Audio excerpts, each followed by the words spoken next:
Okay, so my name is Helen Farrell and I'm the former chair of the Society of Old Lucan. We're based in Lucan, County Dublin. This is a photo on our logo from us from a few years ago, standing in front of St. Finian's Church, which is one of 3 medieval churches in Lucan. So a quick introduction to SOL, as we name ourselves for ease of use, Society for Old Lucan. I founded it in 2017, myself and another Lucan woman, Elaine Hurley. Very quickly, it attracted an awful lot of interested parties in Lucan. Lots of very talented people came on board fast. We're less about running regular talks, although we do give them. We give talks and walks occasionally, but we do less about that, maybe more about conservation, exploring new research, digging deep into primary sources, maybe trying to get to the root and the true nature of things, rediscovering old place names, conservation, and even blending technology with history and promoting it. So at the moment, Paul Butler is the chair for this year, and we have 7 committee members. We're in the process, and probably belatedly so, of forming subgroups, but I'll touch on that again. We now have a subgroup that covers some of the graveyard cleaning, so we're just cleaning up around the base of some of the graves, and we're using the Heritage Council's guidelines for that. We got in touch with the Public Participation Network. I always find that very difficult to say. And we're using some of those volunteers to help fill out the subgroups. We also run tours in partnership with South Dublin County Council of the newly purchased Lucan House and Domain. So we're starting to grow. Probably should have happened a few years ago, but I think COVID maybe stopped us in our tracks for a while. So we've nearly 4,000 followers on Facebook, and we've an active membership of about 300 individuals who are signed up to our newsletter. Very diverse group, politically, ethnically, background-wise, and we love it that way. It's open to all, people are free to express their opinions, and we're more interested in finding the truth about stuff rather than repeating the same old narratives that get repeated. So in terms of the Adopt a Monument scheme, what is it? Well, some of you will be really well familiar with this already, but it helps communities become actively involved in a monument in their area. And it partners community groups with some of the experts out there that can really help you. So we chose St. Finian's Church in Lucan, and it was chosen in 2019. We're very proud that it was the first monument in Dublin to be chosen. I suppose the benefits of Adopt a Monument, just to summarise it, it really helped us tap into expertise that we wouldn't have otherwise got. It helped us connect in with mentors. It helped us tap into training that we needed, and helped us with funding applications. It really boosted our morale at periods where we really were flagging. And there's a QR code there if you want to scan it. You can have a look at some of the blog posts that we made during the Adopt a Monument programme. Right, so why did we focus on St. Finian's? Very overgrown. It was a dumping ground. There was antisocial behaviour, there was graffiti, there was no scheduled mowing or maintenance. Most worryingly, the northern gable wall of the church was at high risk of collapse. There was a lot of invasive growth on the masonry. Lots of people in the area had relatives buried there. And they were really saddened to see the graveyard become so unloved. But then you've got a massive population, a new population in Lucan. Most of Lucan actually is new. The population, I think, is about 55,000 now, but there's another 78,000 that are moving in or will move in the next few years because of 2 strategic development zones in the area of Clonburris and Adamstown as well. So you're talking about a massive new diverse population. So we felt it had a potential as a site to conserve it, to promote it, to use it in our work, and to help connect people with the past and with each other, and as a source of pride for our community. So the challenges we faced, we felt the funding actually for what we actually felt needed to happen to preserve it, that seemed insurmountable at first. Through Adopt a Monument, they were able to put us in touch with the different funders and give us guidance on our application and talk us through that. We also had some challenges in terms of getting permissions, but Adopt a Monument people were able to help us with that, and it definitely added weight to what we were asking when we were dealing with South Dublin County Council. Some of the challenges we faced as well were a bit odd. There's assumptions made about the site because St. Finian's and Lucan and all around is very much part of the English Pale, as it would have been in medieval times. Some of the features within it were often overlooked because they don't correspond to maybe the traditional Irish medieval churches. If any of you ever want to have a walk-around tour of St. Finian's, myself and the committee would be more than happy to see you there, and we can point some of these out. But there were some very interesting discoveries that we made during conservation works and as well at other times. In terms of community engagement, people were very cynical about how the site had been abandoned really and left to just become overgrown. So it took a while to build the trust that things were going to change and things were going to improve. One of the biggest challenges was maybe capacity and morale within the committee. Because a lot of this happened during lockdown. For some, it provided a great focus and relief. It gave them projects to do. In terms of actually turnaround and things got delayed, permissions got delayed, and some of the committee got quite, myself included, became quite demoralised at points and thought we're not getting anywhere. And I really feel Adopt a Monument project team kept us going at those times. So I suppose if I'm looking at it from your point of view, I would say ensure that you've got a strong team around you with diverse skills. I recommend diverse ages as well. Different abilities, and you need to set clear objectives for what you want to achieve and why you're getting involved in the work. And the biggest thing, if you take nothing else away from my talk today, is that you need to delegate. It's where we absolutely went wrong. So in terms of what we did then, we applied for grants through the Heritage Council, through Creative Ireland and the Community Monuments Fund, and this is all conservation work and also surveys before any of the work took place, so it funded that. We developed connections with South Dublin County Council and other heritage bodies and experts.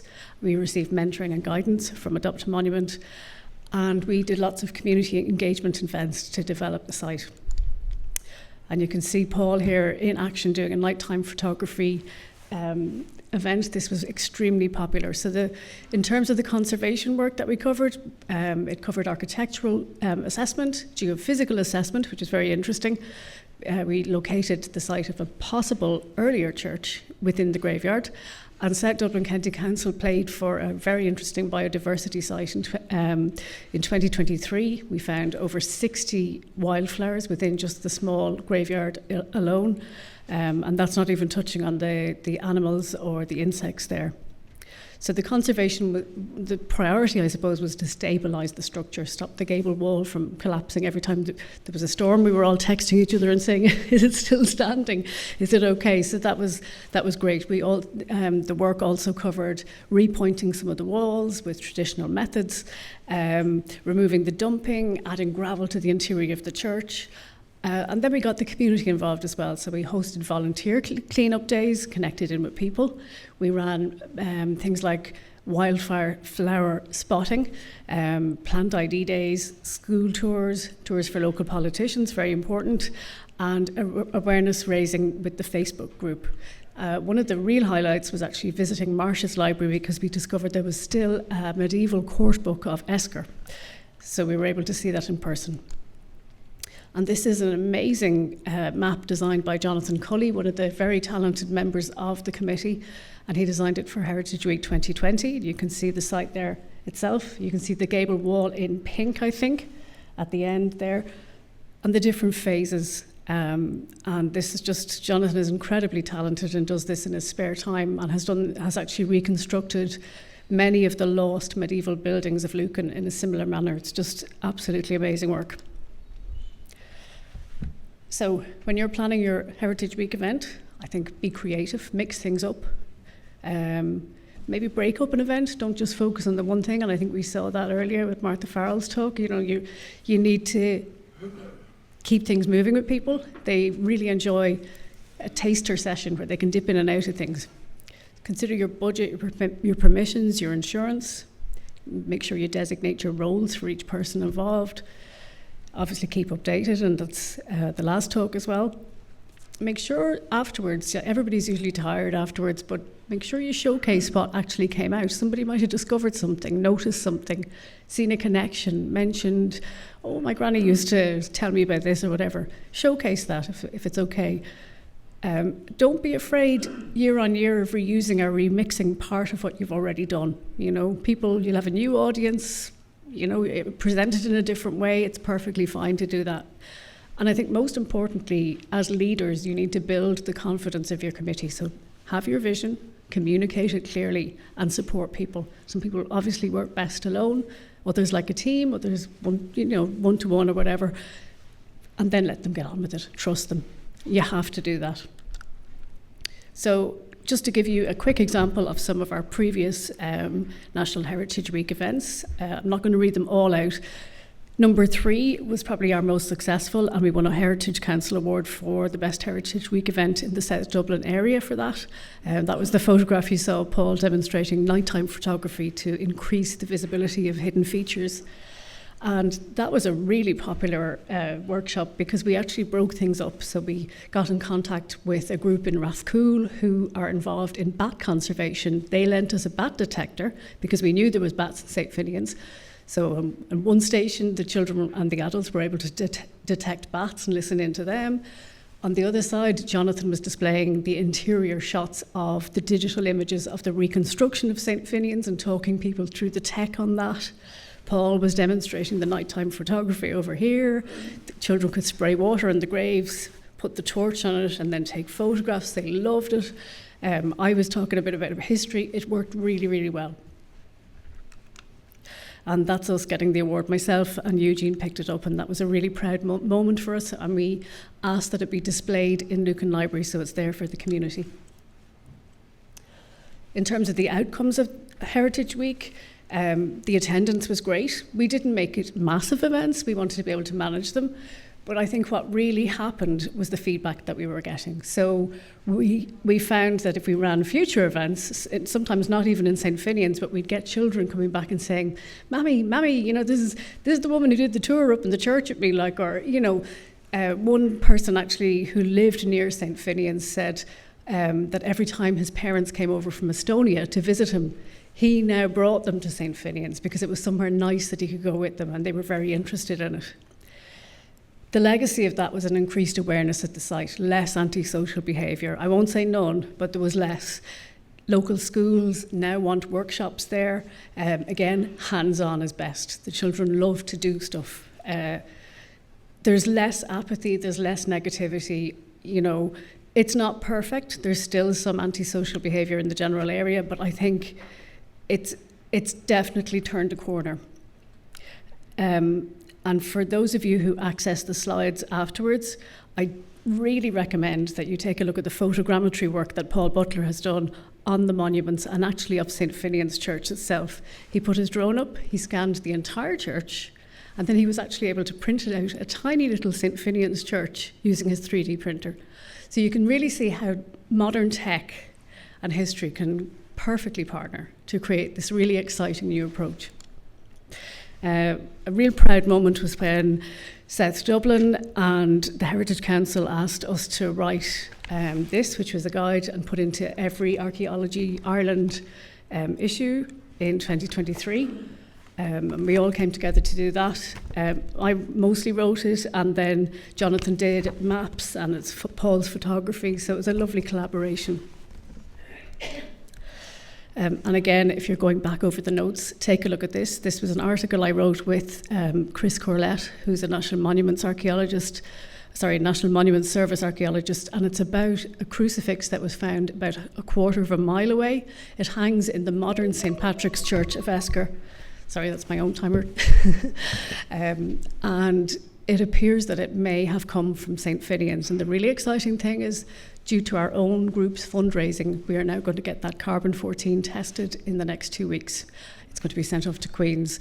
I've found significant amounts of parallels with this crucifix that date from the 12th century. It is the only survivor of that period in Ireland. And it's just quite incredible when you think of the richness of the site originally. It's now ruined, but this is likely from it. And the QR code leads you to an article on JSTOR. And this, again, is some of the work that Jonathan did, recreating the interior. It looks over the top to some eyes. It may look gaudy.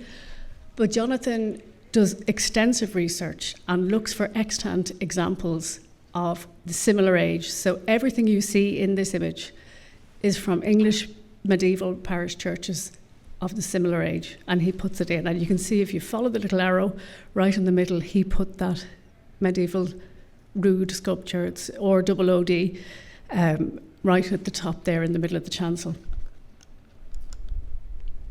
So what we learned was community involvement is absolutely crucial for the success of local heritage projects. So you collaborate. Collaboration is where the real richness comes into your projects, not only just with volunteers, but other groups. Say, for example, we've been in touch with the Clonsilla and Porterstown Historical Society. We've had some great collaborations with them. They've given us advice, we've given them advice. That synchronicity is where you really need to tap into. In terms of sustainability, to be honest, after the Adopt a Monument project finished up, we were a bit St. Finian'sed out at that point, and we felt it was time to maybe rebalance our efforts and look at wider Lucan, which was always the remit in the first place. But at this point, I think we've recovered now, and we're coming back to the point that we realised just how much we did at St. Finian's. We need to revisit it again, republish it, work it again, and start working on it. And again, we made the mistake of perhaps spreading ourselves too thin in terms of the committee. We should have formed subgroups earlier on. In our defence, it was during lockdown that a lot of this happened. We became firm friends as a group, and I suppose it was harder to reach out to people. So there were projects going on, people linked in with us. There was digital projects that we ran during this period, but you really need to see people in person, and that's where it counts.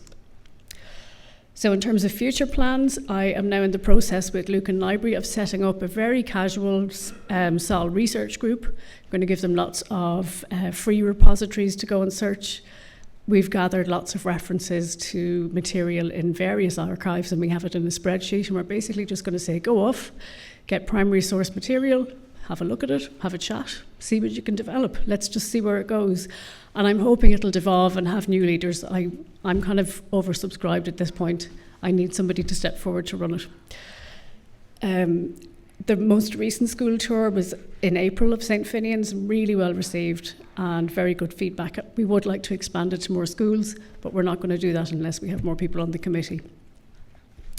And Paul Butler's photogrammetry project with St. Joseph's College, which is a girls' secondary school in Lucan, was absolutely inspirational. He got the girls to adopt their own gravestone. He taught them how to do 3D modelling with the photogrammetry. Some of them did research into the family. Some of them preferred to draw it.